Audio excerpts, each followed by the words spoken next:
Am I the a-hole for telling my parents that I don't think of them as parents anymore? My 17 female parents got divorced when I was 9, and probably for the best because they sucked together. The road to get there was messy, and they still don't get along and use any little thing to get at each other. So I've learned to just keep my head down and take care of myself. They both were dating before the ink was dry on the divorce, so remarriages happened a few years ago. My stepdad is alright. He is the only person who didn't expect me to be happy about everything or try to force me to bond, so we stay in our lanes and get along. His son is older than me and overseas in the military, so I haven't had to meet him. But he and my mom recently had a baby. My stepmom is meh, not bad but kind of interfering and doesn't stay in her lane. So I have no interest in forming any kind of relationship with her beyond what's necessary to live in the same house.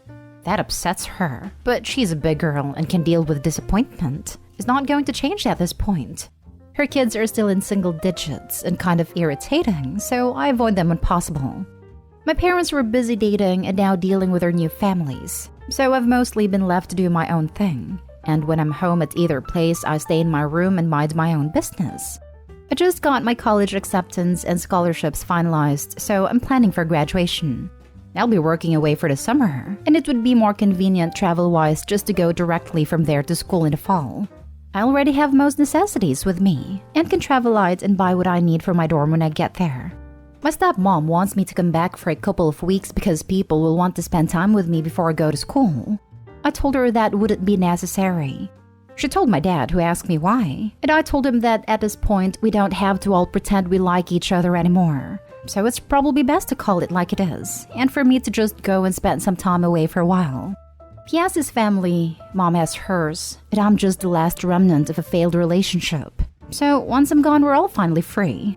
They've spent the years since the divorce being more like legal guardians than parents anyway, and I haven't thought of them as actual parents for a long time. It turned into a big circus. My dad blames my mom and my mom blames my dad who writes a script. They're both very hurt. My stepmom thinks I'm being very cruel. My stepdad just said, "You feel how you feel." Now I have to go to counseling. But really, I feel like it needed to be said finally because the elephant has been in the room for a while. Now for the top comments. Not a-hole. 1 point, don't treat the counseling as a punishment. You might actually need support and a professional can provide it. You will recognize if the counselor is a professional by whether he will actually provide emotional support or whether he will try to force you into relationships with people regardless of their horrible treatment of you. There's irony in neither of her parents realizing that they went and immediately proved her point. At least stepdad is chill. Not a-hole. Your plan makes sense and I agree with your chill stepdad. You feel how you feel. They can go to therapy if they are very hurt, but you should be able to move on with your life that you have already taken steps forward with. College, scholarships, job, and to be left alone if that is what you want. That's a very sad view to take on to therapy. I mean, I agree with stepdad's comment, but therapy is not a punishment. If she has some emotional load to unpack, hello? Keeping this sort of thing in for years, she should take the opportunity. Therapy isn't cheap, so it may take years for her to afford it for herself if she later decides it would benefit her. OP, if nothing else, think about your future and take advantage of the therapy. What can it hurt?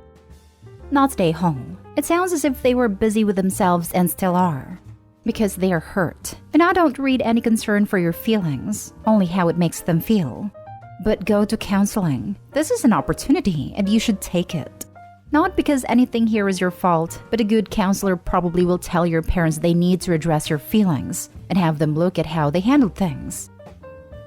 Next story. Am I the a-hole for sending my cousin the bill for my kid's birthday cake because her kid ruined it? We recently threw my 5-year-old a birthday party. He hasn't had a real birthday party since he was 2 years old due to COVID, so this was the first one he'd actually remember.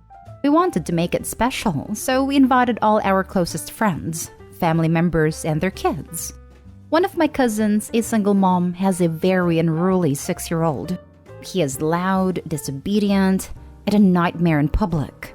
When it came time to blow out the candles and cut the birthday cake, he came and stood directly next to my son. I anticipated what was going to happen next, and asked my husband to stand behind this kid in case he tried to pull anything. After we sang, this kid kept trying to blow out the candles. My husband kept blocking him and pulling him back, and we could tell the kid was getting frustrated. Eventually, my son blew out the candles and the kid absolutely lost it. He threw a tantrum and slammed his entire arm into the cake, knocking it into the table. It was so awkward. Everyone gasped and got quiet. My son looked up at us and I could tell he was about to start crying.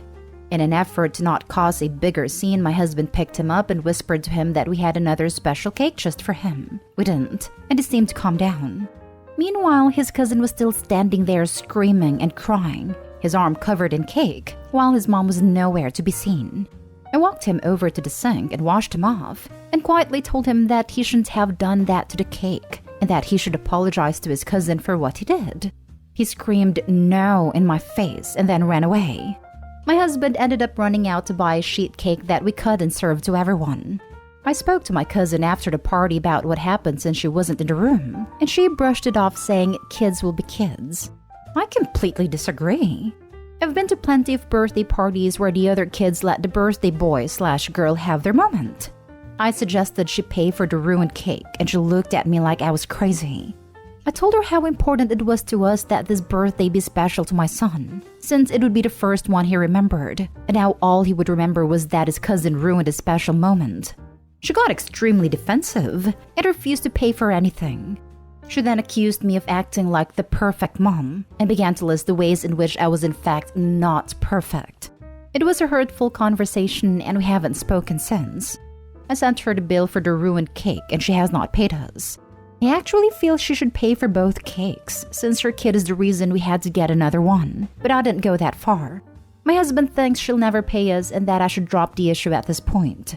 He says that since she's a single mom, it's probably hard on her, and we should cut them both some slack.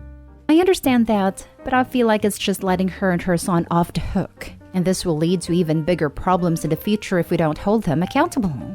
Am I the a-hole here? Not the a-hole, but you'll never get your money and I think you made a point. The kid is a jerk because the parent is a jerk. No longer invite them to any parties and enjoy your immediate family because they seem nice. I agree. You will never get your money back. Your only way to go from here is to cut her out completely, because her son and her bad parenting will only get worse. Plus, holding them accountable isn't going to be the magic lesson that resolves all their issues. Not stay whole, but obviously she's not going to pay for the cake. Don't invite her to any more occasions or events and just write her off. Her son is going to have massive problems in the future no matter what. It's not your responsibility. Nor do you even have the ability to prevent that. Hounding her about paying for the cake isn't going to make any difference at all, except make both of you feel more anger and resentment. Believe me, when your son is older, he's going to remember, oh yeah, I remember a-hole cousin Joe ruined my cake that year. I wonder if he's out of jail yet. Yeah. I used to date someone whose younger nephews were this level of entitled. The last time I heard anything, about 12 to 14 years after we broke up, was them in the news being arrested for various destructive stuff. My thought at the time was, not surprising.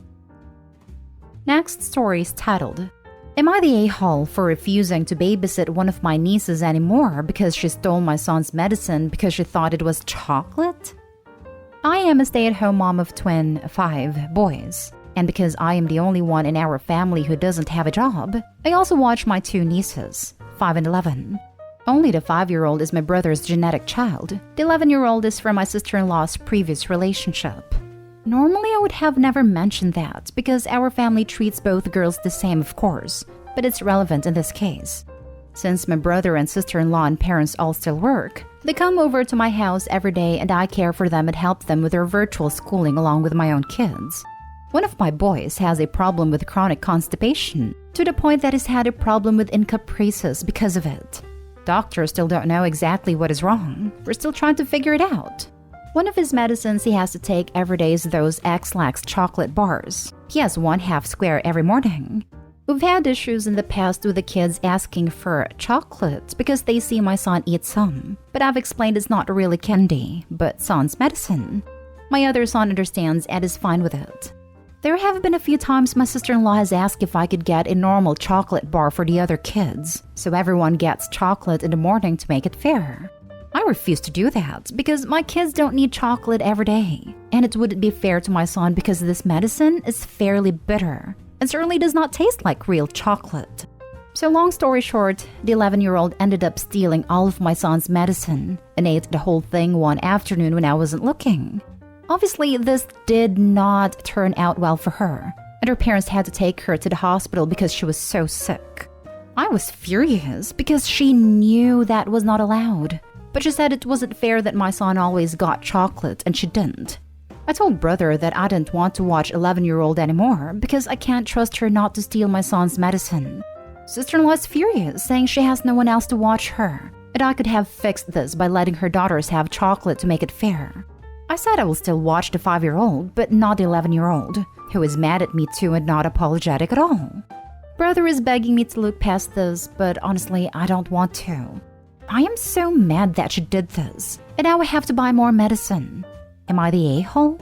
She is only 11, but she knew what she did was wrong and still says it's unfair. So how do I know she won't do it again? Just not eat as much?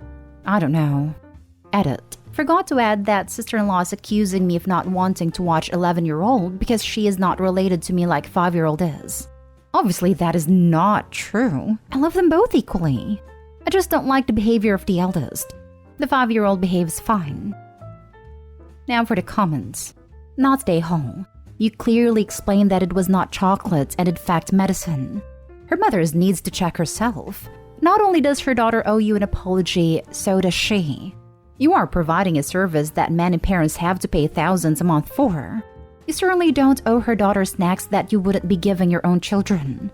Medicine is medicine, no matter what it looks like. If she wants to give her child candy, she can do so in her own home. I can only imagine how this girl will end up when she can steal medicine, not have to apologize and apparently suffer no consequences for her actions. She'll be a nightmare in a few years. Or dead. Dead is a realistic option too, because she ate probably days worth of medicine she didn't know anything about. This girl will die of an overdose in my eyes. Scenario. But Mom, I hope he drinks whiskey. I want whiskey too. My best friend has an uncle who got away with everything just like this girl. He's now a 30-year heroin addict in methadone therapy and is dying very, very, very slowly. Her grandmother, who had a big part in his addiction, is 88 now. She spent most of what should have been her retirement and most of her resources keeping him housed, sporadically sober, fed, and out of jail. Oddly, she was super strict on her other 2 kids. They have gone low contact because she kept asking them for money to support the older brother. So many lives ruined because she let him do whatever he wanted as a child. Free childcare, free chocolate, not offering to pay to replace the medicine? Your sister-in-law sounds like she will take from you as much as possible. And if the 5-year-old does something harmful/expensive in the future, I wouldn't expect her to offer to make amends for it either. I'm sorry your generosity has been taken advantage of, not stay home. Right? Holy moly! She should be grateful to have free childcare and discipline her child. My eyes rolled at the idea that you have to give everyone chocolate in the morning to make it fair. 11 years old is old enough to listen and not act out like that after understanding no means no. Doesn't matter what arguments are made, it's all moot. You've made a decision and that's that. You don't even need a reason to stop watching any children besides your own. Do not give in. Last story. Am I the a-hole for splitting chores between my daughters equally? I have 2 daughters, Sadie 23 female and Hannah 15 female. Sadie moved back in with us after she got her college degree. She's not working at the moment and my wife, her stepmom, complained about her not helping out, or at least keeping the house clean. Instead, she goes out with friends mostly daily, or sits chatting or watching Netflix for hours. I had a talk with Sadie and let her know that it's time to help out. I gave her a list of chores to do and she said, whatever, but I still made sure she does them all. A few days ago, Sadie complained about how unfair it is that she has a list of chores to get done while Hannah doesn't. I figured that yes, she's right. And so I went ahead and made an equal list of chores for Hannah, since Sadie stopped doing anything till there's some equality achieved in the house. The problem occurred when Hannah saw the list. She said it was unfair that she gets an equal list of chores as her sister, without keeping in mind that she, Hannah, has school, has piano lessons and homework and therapy appointments, while Sadie sits around or hangs out with friends all day, then come home being free of homework or school. I told her it's all about equality. I don't care which one has more time to spare. Hannah got upset and brought my wife into it. My wife said it's unreasonable to give two girls of different ages, different routines, and responsibilities the same list of chores. I again insisted that I am trying to establish equality, which is the most important thing. Yet my wife said I'm being unfair and requested I give Hannah a smaller list, but I refused.